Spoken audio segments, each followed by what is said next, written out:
Here we're going to look at question 8 from section 2 of the ENGAA 2018 paper.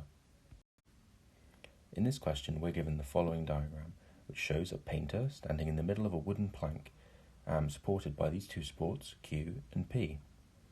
There's also a pot full of paint 0.8 metres away from our painter, and then the question gives us a lot of information about this diagram. So it tells us that the mass of our painter is 74 kilograms, that the plank that he's standing on weighs 24 kilograms, that the total length of our plank is 2.5 metres, and that the mass of our pot full of paint is 5 kilograms. The question then asks us, what force does our support Q exert on the plank? So if you would like to have a go at this question, please pause the video now, otherwise let's have a go at it. Okay, so to start this question off, I think the best thing to do is to look at our diagram and see if there's any more information we can put into our diagram. So we were told that our painter is in the middle of our wooden plank. We know that the plank has a total length of 2.5 metres, so there should be 1.25 metres to his left and 1.25 metres to his right. So if we look to the left first, then we can see that this distance here is 0.8 metres. We have an unknown distance between our pot of paint and our support P, and then we know that this is an extra 0.25 metres to the end of the plank. So this distance in here, to make this total distance 1.25 metres, must be 0.2 metres, which we can then label on our diagram here. And while the diagram is quite crowded, I think it will be more useful to have this information on here. So now that we've done that side, let's have a look at this side. So this total length should be 1.25 metres, and we're told that Q to the end of the plank is 0.75 metres. Therefore, we know the distance from the painter to the support Q should be 0.5 metres, which I've put on here. So now that we've got all this information, let's move on and see if it's actually going to be useful. So now all I've done is put the masses on our diagram, and we can go ahead and consider it properly now. So we're being asked to think about the force produced by our support Q.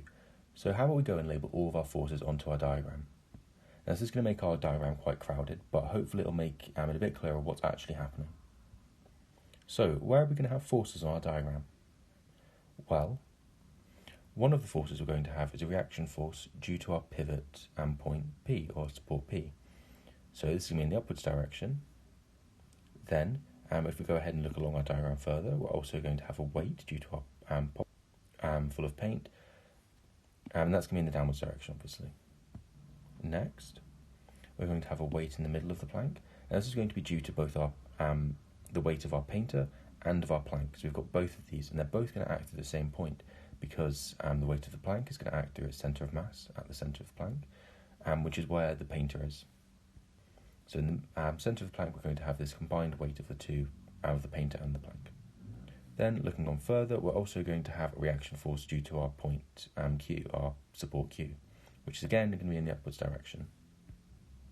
Looking on further, we haven't got any other things to produce forces, so these are all the forces on our diagram. We've got the reaction force, due to our support P, the weight of our pot, and the combined weight of our painter and plank, and the reaction force at Q. So how is this going to be useful? We want to find out what this force Q is going to be. We can work out the weight of our painter and our plank, since we have their masses, which is the same for the pot as well, and then we have this other unknown reaction force P. So we have two unknowns here, and ideally we'd quite like to eliminate P so we can find Q instead. Well, is there any way you can think of which would do this? Hopefully what you might be thinking of is taking moments, and specifically taking moments about our point P. So why might this be useful to take moments about P? Well, if we do so, then our clockwise moments should be equal to our anti-clockwise moments, because there's no acceleration of our plank, it's just staying exactly where it is. And taking moments about P is going to eliminate this force P, because for moments specifically, we know that there is no distance of this force through P from our point P, so there's no moment due to this force about point. So the only forces which are going to have an impact in our equation is going to be the weight of our pot and the combined weight of our painter plank, and then the reaction force Q. So we only have one unknown. So let's set up our equation for the moments about P. So let's begin by considering the anti-clockwise moments. Now this is going to consist basically of just our force Q. So how are we going to find the moment of Q about P? Well, we're going to find the distance of Q from P and multiply that by the magnitude of the force. So the distance is going to be our 0.2 metres plus our 0.8 metres plus our 0.5 metres multiplied by the magnitude of our force, which is just going to be Q. Then, because as we said, the plank isn't accelerating in any direction, we can just equate this to the clockwise moments, which is going to be the moments due to our weight of our pot and the combined weights of our painter and plank.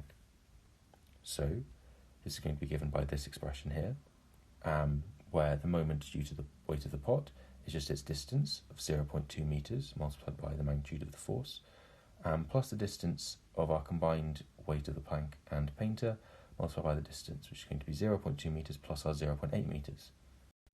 Now, as you can see, looking at this equation, we have Q as an unknown, and then W3, W1 and W2 are three weights. And then, as we said before, we can calculate our weight because it's just going to be the mass of each object multiplied by the acceleration due to gravity, g. So if we go ahead and do this and add up our distances, then we are going to get this expression here, that 1.5q is equal to 0.2 multiplied by 5g, which is just the weight due to the pot, the mass of 5 kilograms multiplied by the acceleration due to gravity, plus our just combined distance, or total distance, of 1 metre multiplied by our combined weight, so 24 g being the weight of our plank and 74g being the weight of our painter. So since we just take g to be 10, we can go through and work out what each of these factors is going to be, and it should come out to be this if we divide by our 1.5 in front of the q. So our first part here becomes 10 and this part becomes 980. So while this might suddenly look quite horrible, we know that 10 plus 980 is just going to be 990. And dividing by 1.5 is exactly the same thing as dividing by 3 over 2, like a fraction. And if we divide by a fraction, then we multiply by the reciprocal of the fraction. So dividing by 1.5 is exactly the same as multiplying by 2/3.